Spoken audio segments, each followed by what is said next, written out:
Hello everyone, it's Rebecca. Welcome back to my channel. Today we are doing my 2024 bullet journal setup, and this year I am using one of the notebooks from my shop.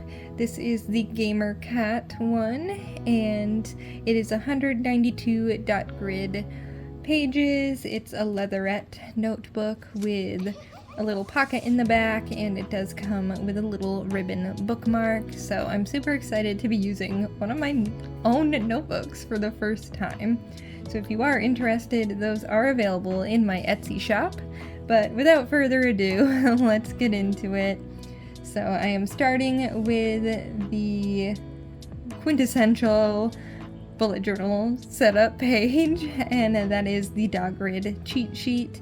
I think this was invented by Amanda Rachel Lee. Correct me if I am wrong, but I believe she's the first one who had done this type of setup, and it's kind of just a way to make sure you know the measurements in your journal while you're setting up other pages. That way you don't have to keep counting how many squares, how many dots, what is half, what is a third, etc.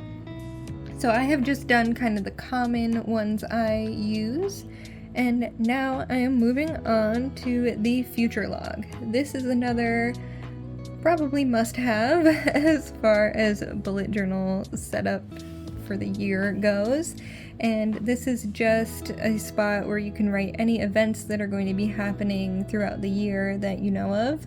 So I'm going to put down birthdays, any doctor's appointments I've already made, any things like that that are like gonna come up later on throughout the year that I don't want to forget. And I'm keeping this setup super simple. I'm just doing a big block letter to represent the name of each month, and then just some parallel lines so I can write the first letter of the days of the week. Now, make sure when you are doing this that you check a calendar before inking. I don't think I messed up this year, but I have messed up in years past, and it is not the worst thing ever, but you know, February, for example, has 29 days, so make sure you get things like that correct before you ink everything. That's why I used a pencil. So yeah, this is like the most tedious out of all the pages. Look at that. Magically, we are done with that second page. Isn't that awesome? So fast.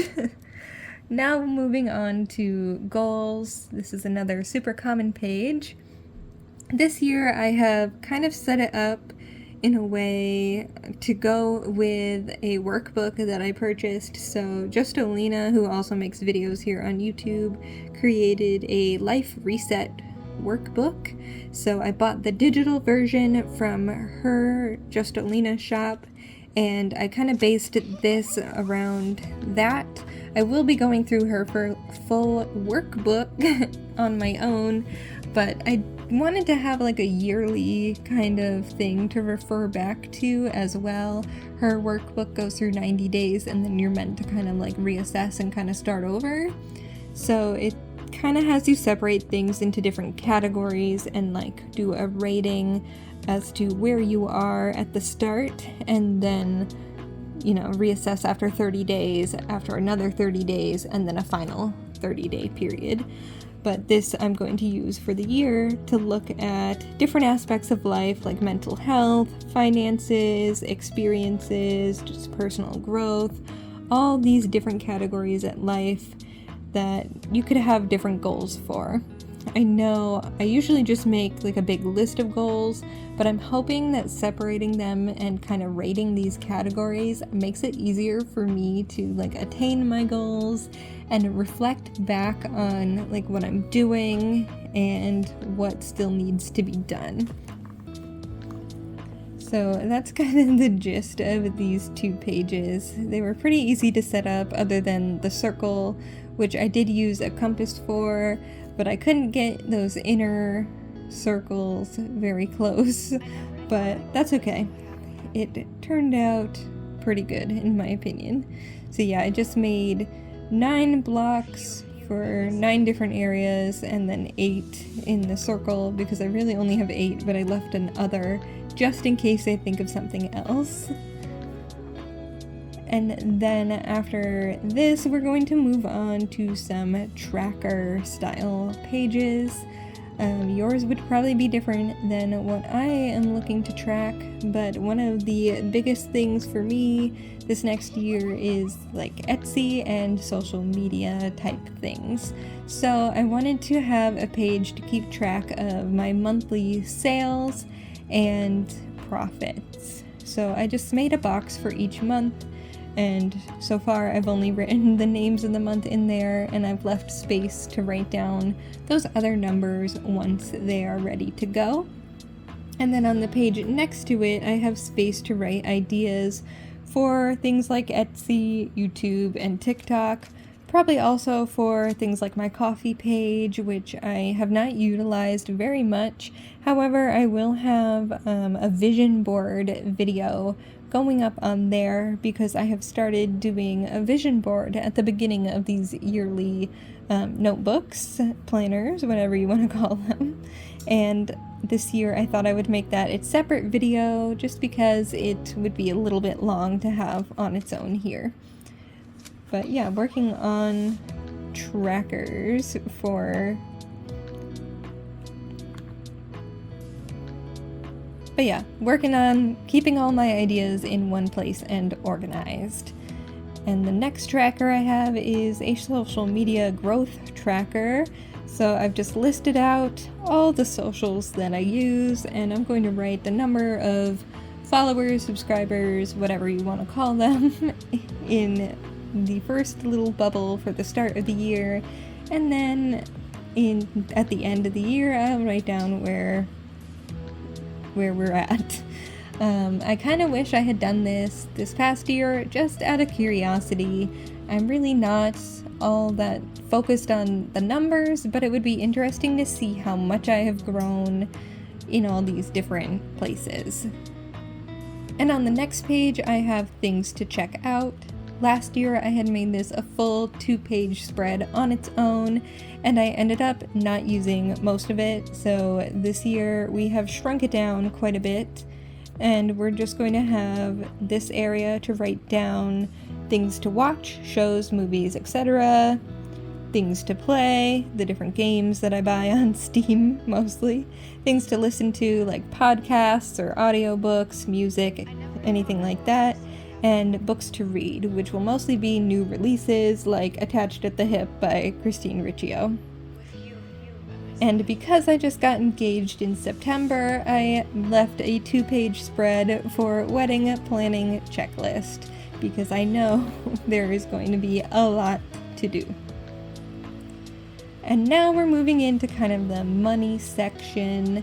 So because of the wedding planning situation, I am trying to save a bit more money, because weddings are shockingly expensive. So I do have some saving goals that I have made for myself. I'm not going to share the specific numbers, but I'm just going to color in a box every month when I reach those. And I'm going to make some rules for what I'm calling low spend year, which is essentially not spending money on junk I don't need. I'm not doing a full no spend year. I don't feel the need to cut out everything fun in life, but low spend, stop wasting money at Target. Sticking kind of along a money theme, we have a wish list and gifting ideas page.